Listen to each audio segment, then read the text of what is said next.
So bali ito, no, may nag-text sa akin itong ano lang, itong nakaraan lang, ayan, Wednesday, galing sa MMDA daw yun.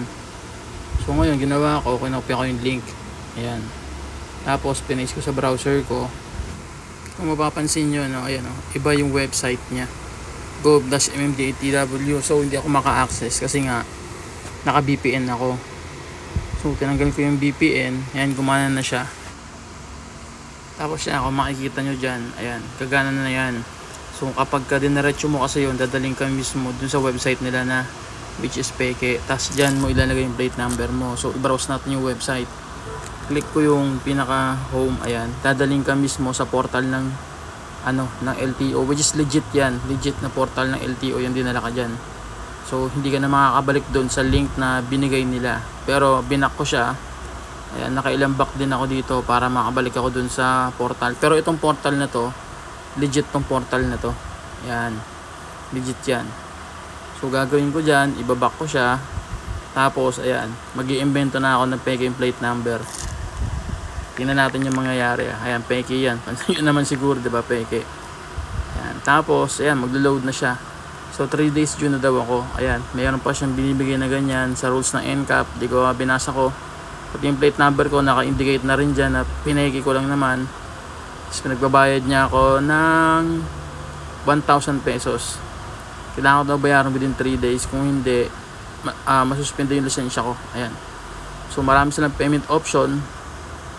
Tapos ang ginawa ko lang din dito, sinlik ko yung GCash. Ayan. Yan. So bali dito, ilalagay ko dito yung mismong number ko.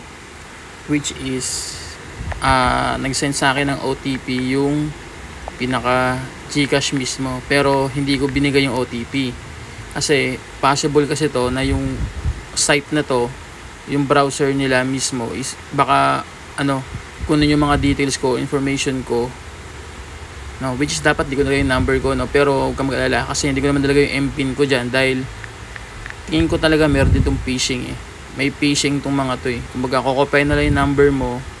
So, pag nakopya na lang yung number mo at binigay mo yung MPIN mo na yan, matik mahahack na yung GCash mo, which is wala naman laman yung GCash ko kaya okay lang, pero hindi ko pa rin binigay yung MPIN ko. Tsaka yun, nag-text sa akin ng OTP, hindi ko pa rin binigay yung exact OTP amount na hinihingi nila sa akin. So nag-error siya, so alam nila, na-detect nila. So ang scam na to is possible is may halo tong phishing, tsaka yun nga, direct payment sa kanila na possible na dumidirect sa to sa paano ba to explain, hindi sa GCash na diretso o hindi sa mga grab to kasi detectable yung mga yun so possible to padadaanin to sa ibang hindi detectable na payment option like Bitcoin or iba pang payment mode na may link dun sa account na yon.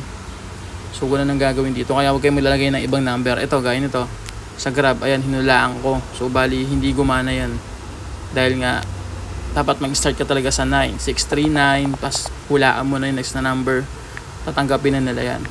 Pero pag binigay mo yung PIN mo dyan tsaka yung password ng Grab mo, wala na, may scam ka or other payment option nila dun sa previous menu.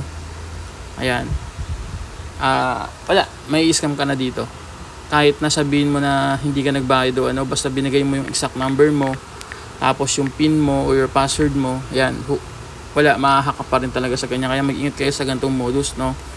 Tapos binerify na rin natin to sa MMDA, which is a website mismo na suspendido yung NCAP. So kayo maniniwala sa ganitong mga text. Ayan, so yan, dito na lang siguro, no. Ingat kayo sa mga scam na ganito dahil suspendido pa rin ngayon ang NCAP as per MMDA. At nasa balita naman yan ngayon, kung magpapa-scam ka, nasa yun, diba? Yan, basta tandaan mo lagi, yan, yung mga ganyang mga link o kung anong link man yon, yan, huwag kayo basta click ng click. So pwede nyo naman gawin is copy nyo, i-paste nyo sa browser, o kaya mas mainam, huwag nyo na lang pansinin. Kung alam nyo naman sa sarili nyo na wala kayong violation na nagawa, kung ano man, huwag nyo na lang siguro i-click yung link para hindi kayo mabiktima ng scam or phishing.